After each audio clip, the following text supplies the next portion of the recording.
In 1980, Juliet Butler studied at Exeter University and qualified with a degree in Russian.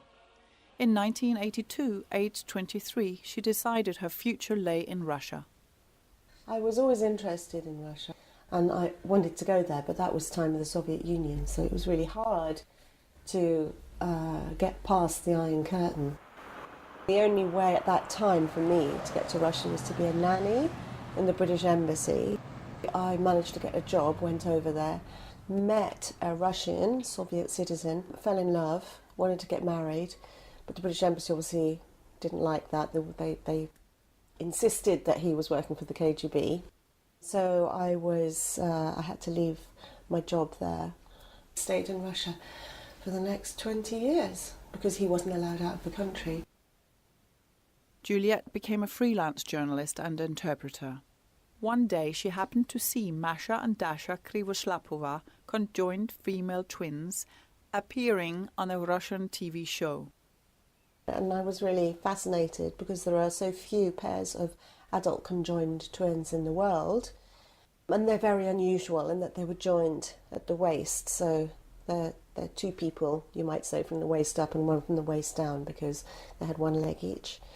And they were able to walk, unaided, and they're pretty amazing too. Dasha did most of the talking, and then I wanted to meet them. So I got in touch with the show, and I got in touch with the twins, and they were staying in a dental institute, and so I went off there, and I was a bit nervous. And the woman who was taking me up to see them, she said, "Oh, a lot of people just faint when they see them because it's like so horrific, so be warned." And I was like, "Oh, I'm sure I'll be all right." But they were amazing. They really put me at my ease as soon as you walk in. There's these two voices, and one of them is saying, "Do you want a cup of tea?" and the other one's saying, "I'll make you a cup of tea." And they're pottering around with kettles and things and asking me about England. And then quite soon it's amazing, really, really soon you just forget that they're conjoined at all. On a frozen January morning in 1950, the Siamese twins Masha and Dasha were born. The mum, she didn't know she was having twins. She'd never been to the doctor throughout the pregnancy. She was quite old, I think she was 38, but she just took it all for, pregnancy, took it for granted. She was a working class woman, she worked on a factory floor in Moscow. And then when she started having contractions, she walked through this blizzard, a snowstorm. A neighbour took her to the hospital. And of course then she had huge problems having the babies. Of course they didn't know they were conjoined. And then once she'd had them, the doctors were just like, "You've had a freak, a monster," and took them away. But her maternal instincts kicked in and she just wanted to see them and breastfeed them, and she wouldn't give them up. So the mother refused to sign this order, saying that she would reject them, saying that she wanted to come and see them wherever they were kept, that she still wanted to visit them, and she would have done. She would have been a lovely mother to them. But they didn't want that because they knew what they were going to do to the twins. No mother would be able to accept or watch or agree to, because it was essentially medical torture. So they told her that the twins had died of pneumonia so that she'd forget about them. Meanwhile, they didn't have to bother about the dad because he'd been brought in to see them, and they were naked on a slab, and obviously there was a shock to him, and he immediately said, "I don't want my name on the birth certificate, I don't want anything to do with them, they're not mine." So he never talked to his wife about them again. Masha and Dasha were the most extreme form of Siamese twins, known as Dicephalus tetrabrachius tripus. They were born with 2 heads, 4 arms, 2 trunks and 3 legs.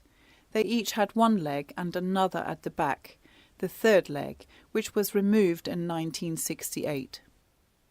The twins were regarded as perfect for human experiments, as they each had their own nervous system but shared the same blood supply.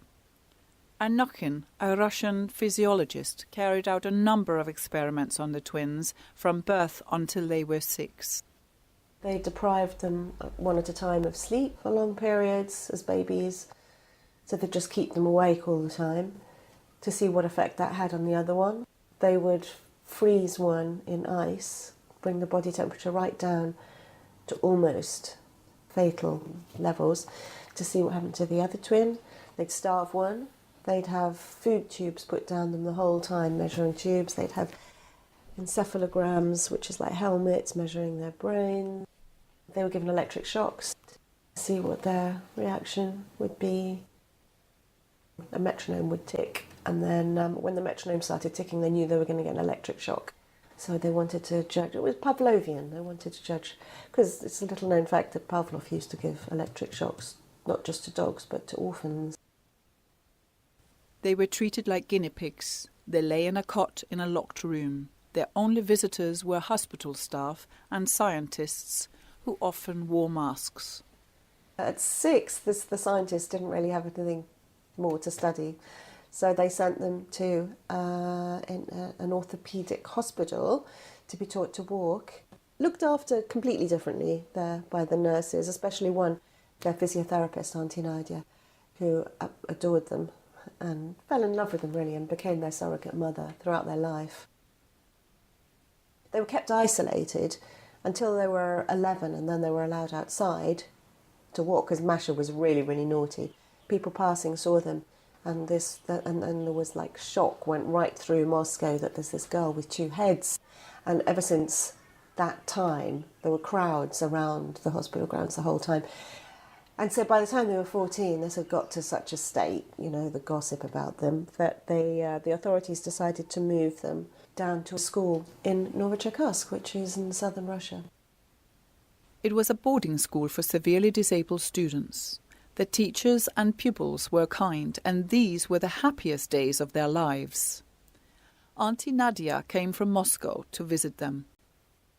So at the age of 14, I suppose it must have been, when they were at school, and Dasha and Masha were going through puberty, and I think that Masha decided she wanted to look like a boy. She was going to be butch, basically. Because she was going to make sure that Dasha was as well. So she wanted Dasha to look exactly like she did, which meant that when Masha cut her hair, Dasha had to cut her hair short too. Masha wore men's clothes, Dasha had to wear men's clothes and men's boots and trousers, and there was nothing Dasha could do about that. The twins were very different in character. Masha was controlling and bullying, hitting Dasha, who was kind and submissive.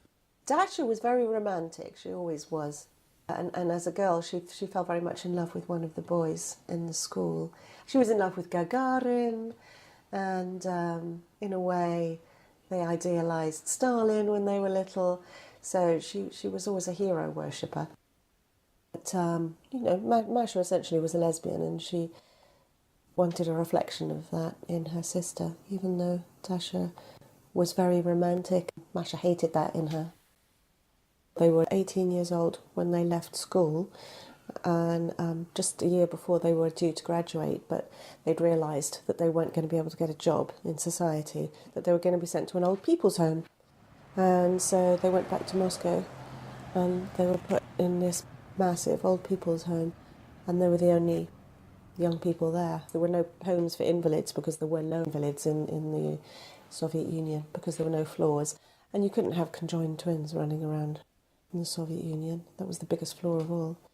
So yeah, that was it. 18 years old, taken to a little room, tiny little toilet, and told, you can sit here and do nothing else for the rest of your life. The twins were constantly moved from one old people's home to another. They were not given a chance to develop their skills. They made a small income from limited work sewing nappies and finishing off pipettes for laboratories. Juliet was the only journalist allowed access to the twins.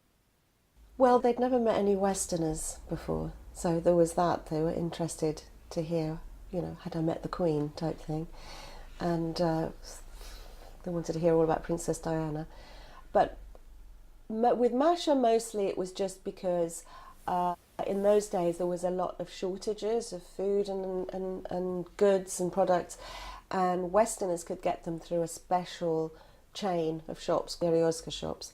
So I could bring Masha and Dasha things from those shops. So for Masha, that was the reason, mainly. And for Dasha, she just It was a breath of fresh air, I think, meeting someone from another country who she'd always wanted to go abroad and see the world, and she was very interesting and she had a really inquiring mind. So she talked all the time to me. She loved asking me, what books I was reading, what films I enjoyed, what living in England was like, what the houses were like. So she was just interested, and I was interested in her because I was quite interested in the whole abusive relationship thing, and I did feel sorry for her. She didn't have many friends. Juliet included the girls in her family life. The twins visited her home and played with her children. Another treat was to take them to the restaurants in Moscow. What they loved most was the picnics in the countryside, where there was no one around to stare at them.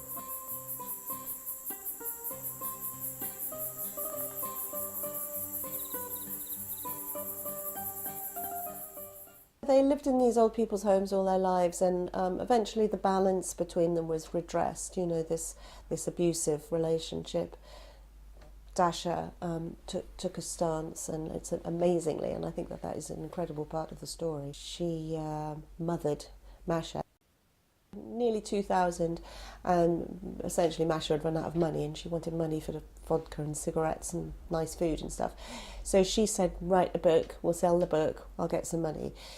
But they didn't really know much about their lives at all at that point. They didn't know what had happened to them before they went into the Orthopaedic Institute. So I find out that they'd been taken from their mother, and I interviewed their mother. Their father had died by then, interviewed their brothers. So it was quite interesting. I found out a lot about their past, which they didn't know. So that was really surprising to them.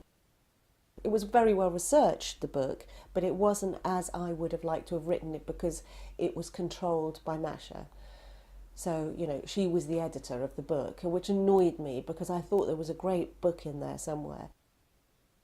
Masha contacted their mother Katya, who was overjoyed to meet them, and she visited them weekly.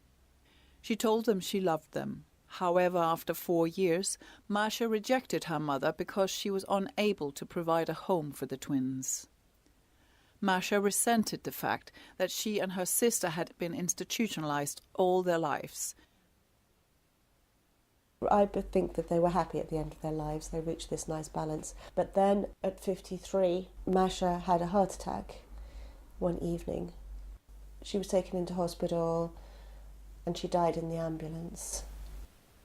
Dasha obviously realised she died, but the doctors still lied to them because they didn't want to upset her. So they told her that Masha was still alive, she was still sleeping.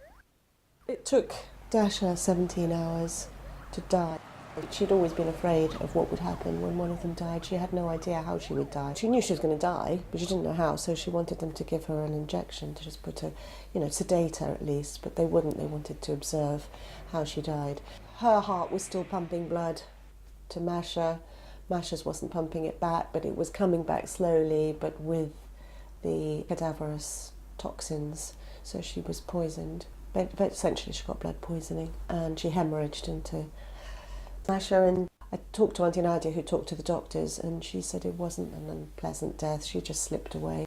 They were cremated because they'd wanted to be cremated. They didn't want scientists dissecting them after they died, they said. In the Novodevichy cemetery, which is a very kind of prestigious cemetery.